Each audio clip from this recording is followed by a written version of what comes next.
Assalamualaikum warahmatullahi wabarakatuh. Perkenalkan, nama saya Rizkwati Jamal dari kelas 2B akan mempresentasikan hasil pekerjaan saya yang berjudul mendeskripsikan pelatihan dan pengembangan SDM. Bagian A, definisi pelatihan dan pengembangan pegawai dari berbagai ahli. Nomor 1, pelatihan pegawai menurut para ahli. Menurut Dessler 2020, pelatihan adalah program dalam mengajar keterampilan yang dibutuhkan pegawai dan melakukan pekerjaannya, yang mana pelatihan karyawan memberikan pengetahuan, praktik, dan penempatan dalam dunia kerja perusahaan untuk meningkatkan produktivitas kerja dan pencapaian tujuan yang diinginkan organisasi perusahaan. Kedua, pengembangan pegawai menurut para ahli.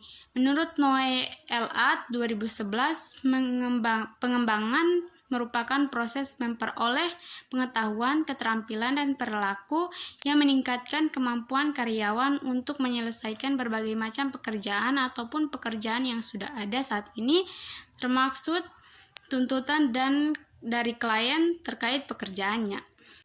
Bagian B, proses pelatihan dasar dan pengembangan pegawai. Pertama, menurut Gomez 2003-204, terdapat paling kurang 3 tahapan utama dalam pelatihan dan pengembangan, yakni yang pertama, penuntutan kebutuhan pelatihan, kedua, mendesain program pelatihan, ketiga, evaluasi efektivitas program. Poin kedua, tahapan penilaian dari proses pelatihan dan pengembangan.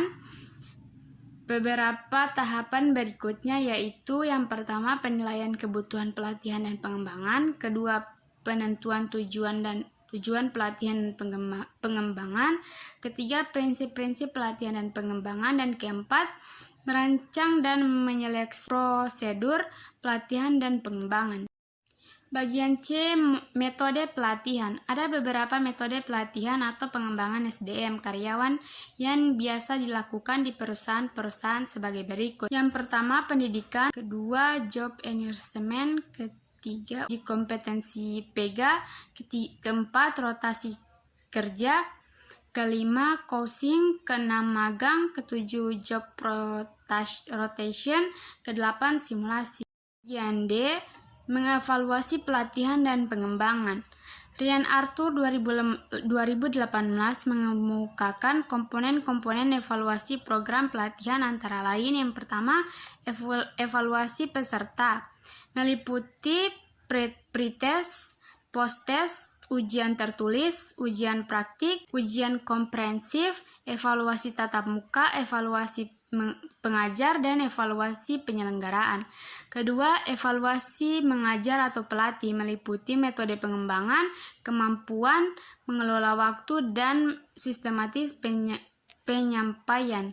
Ketiga, evaluasi penyelenggaraan program, meliputi kurikulum, pelayanan penyelenggaraan, sarana prasarana, kebutuhan pelatihan, fasilitas, dan konsumsi. Selanjutnya, Kumpliket dan Sakalas 2008 merumuskan persyaratan untuk pengembangan SDM dengan membedakan 5 arah evaluasi sistem pengembangan SDM. Yang pertama, pendekatan organisasi dan pengembangan SDM, kedua, fungsi pengembangan SDM, ketiga, karya pengembangan SDM dan evaluasi mereka, dan keempat, karir dan pengorganisasian cadangan, terakhir, identifikasi kebutuhan pengembangan dan penghargaan.